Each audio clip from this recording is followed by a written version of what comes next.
Kilmer Abrego Garcia is released, sort of. At court today, Wednesday, in Nashville, Tennessee, federal judge Barbara Holmes denied a request by federal prosecutors to keep the illegal immigrant in custody. Holmes wanted Abrego Garcia released on his own recognizance with mandated anger management counseling, home detention, drug testing, and with other restrictions. However, the judge's order cannot extend to ICE. She noted his apprehension by ICE could result in a second deportation, though she pleaded with DHS to allow him to remain in the state to face charges. Joining me now to discuss updates in the case is Patrick Leahy. He is the CEO of the Tennessee Star and of the Star News Network. Michael, thanks for being here. Great to be with you. You got that exactly right, Kara. And here's the other part of the story. So on Friday, the judge ruled that that Kilmer Abrego Garcia will be released from Department of Justice custody. We have a breaking report from the Department of Homeland Security.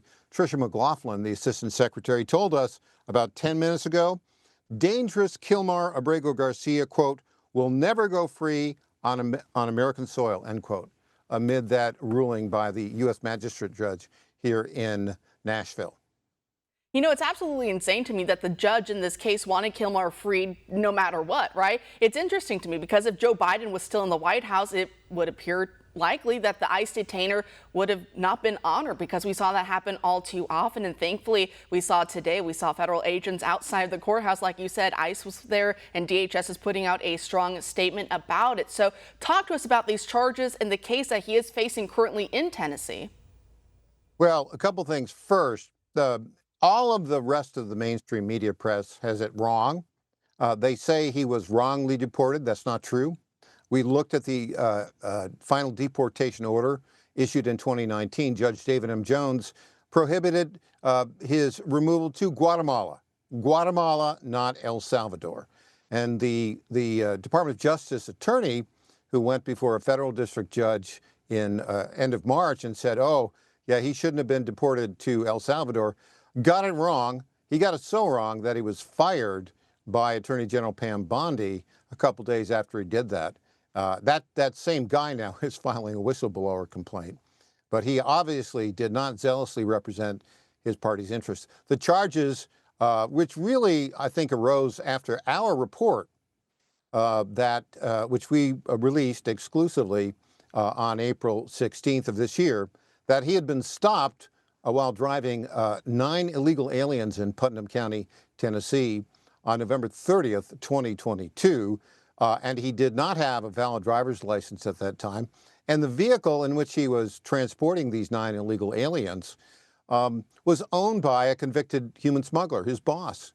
There are 100 other alleged incidents of human smuggling over a 9-year period that the Department of Justice has included in their indictment. They've got 6 confidential informants in the case, and they have LED license plate tracking of the vehicle going from Houston, Texas to the East Coast in those 100 incidents. So it's a pretty strong shut and close case.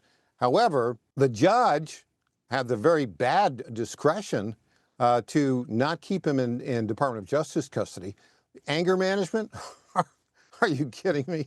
For 100 instances of human smuggling? That, Kara, each of those charges carry sentences of up to 2 years, which would mean if he's convicted on all charges, it would be a lifetime. My guess is he will be held in a detention center by ICE. He may or may not actually face charges. He could be deported after Monday's Supreme Court decision to any third country.